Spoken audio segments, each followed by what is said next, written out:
Let's have the discussion, no matter what it is, because it's about how do we get better, how do we improve.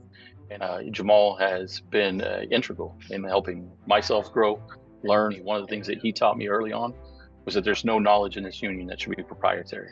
We should be out there continuously finding ways to ensure our members have the information so they can make well-informed decisions, and we can have well-informed discussions. I think we have to be supportive of one another, and having discourse is something that is how we grow. Siloing information or trying to block people out from information is what hurts our union and eventually will fracture it to a point of no repair. We have people who have been in this union for only about 5 years or less, and those people have not, in my opinion, seen our union function at its highest levels. We do and always should be financially responsible and look for ways to make all of our ventures as financially prudent as we possibly can. I don't believe us to be a wasteful organization. I don't think the numbers show that we are a wasteful organization. RT1 and the other NACA classes that are taught at Las Vegas, the amount of people, when you really do the math, you're talking about $30 a person on food and drinks when it really boils down, which is prudent. We need to be frugal where we can. But when people give up their time and energy to come out and learn, and they're away from their families, often on their own leave, to have a drink with a union member, break bread, and still learn during that time is something that's invaluable.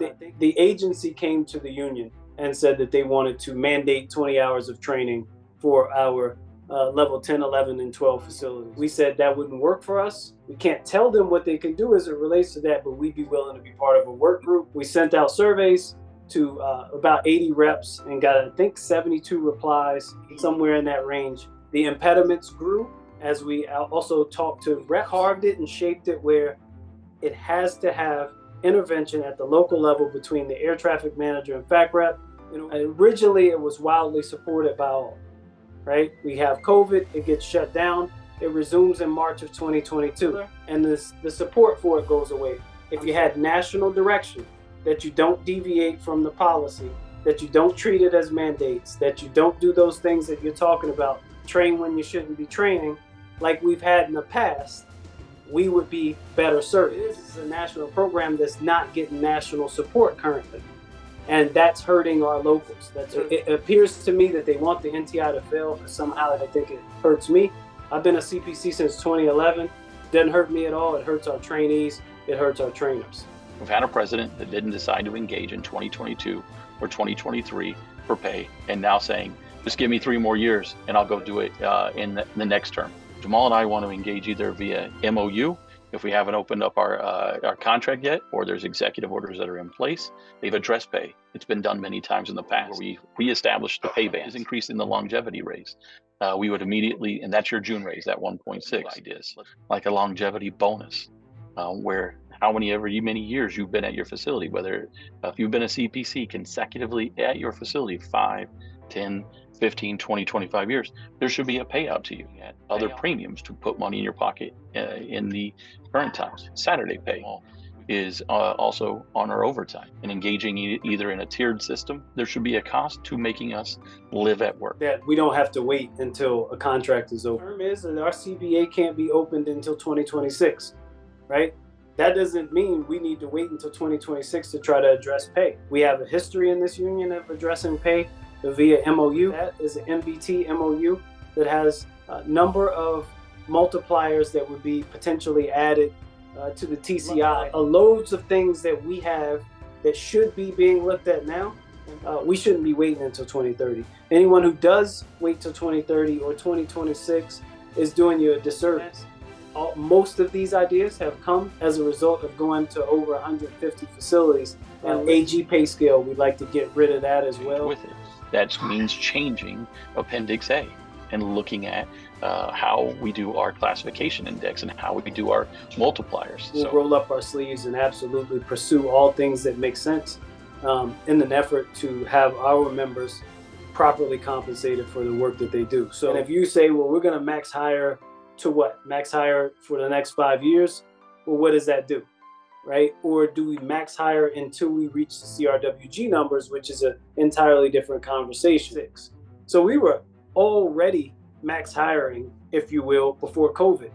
What we have to do is train efficiently, train effectively. Alluded to it is you have to fix internally and improve our employee movement system. You start moving people into 8s and 9s that then can reduce the training times in 10s, 11s, and 12s, and those facilities can finally get selected from, instead of it being a lottery, targeting your moves to them. Be able to put somebody in the academy behind you. When they get local control, then you get released. It won't solve everything, but you have to start chipping away at it, and you cannot stay in the same approach that you did for a well-staffed system as you did in a critically staffed system. If Mick was to be elected, it would naturally hinder our abilities to move forward. Because if he is elected, he can promise everything he wants. I've seen his lack of leadership skills, and you see what happens, the conspiracy theories, the one line when there's a full paragraph. He will not be a chief or lead negotiator for this union.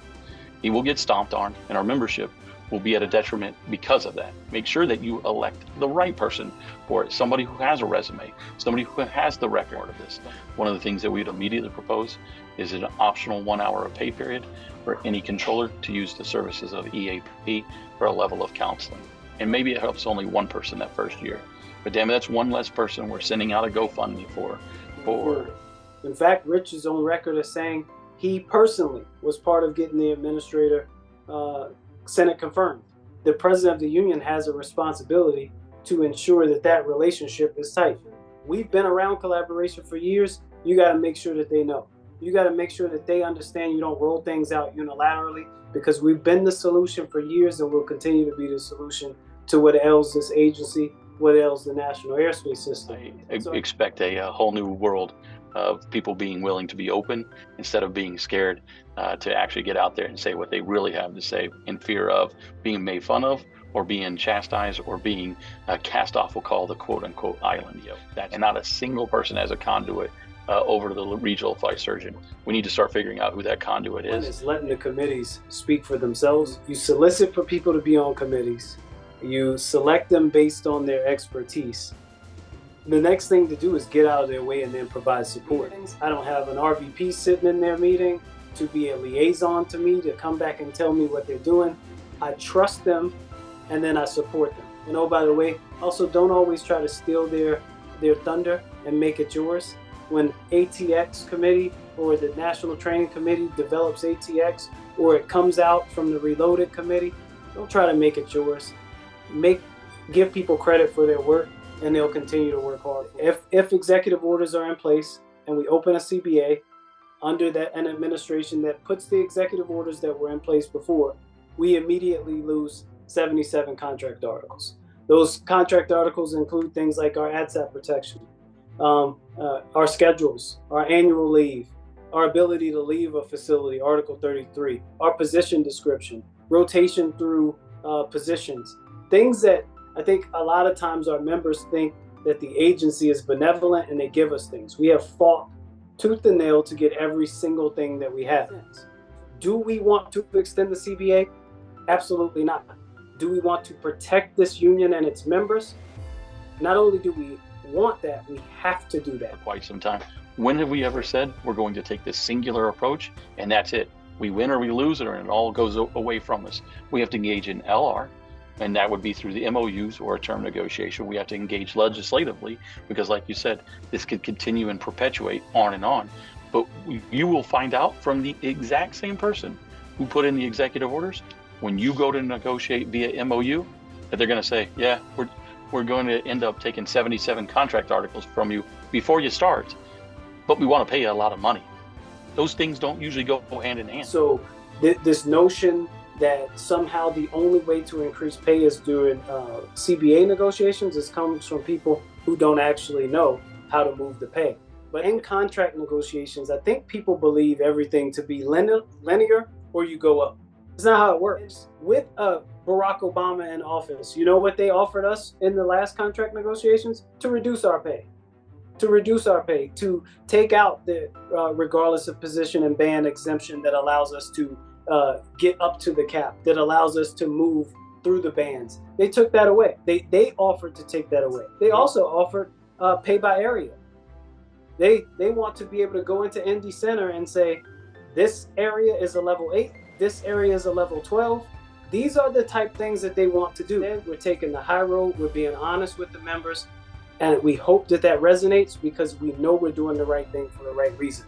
And again, we do not want to extend the contract. That was a trick deployed so that you would think that that's who we are. By two people, Mick and Rich, who think that's the only way you move the ball forward, which is completely false. And when it says Team NTJH, I want to be clear, that's not just us two. It's a giant group of people that support and believe in this union and have a real desire to see us return and then exceed the heights that we've been at in the past. We are a union that our members should be proud to be part of. I want to restore that. I want our members to not even think about walking out. I want our members to know that this union has their back.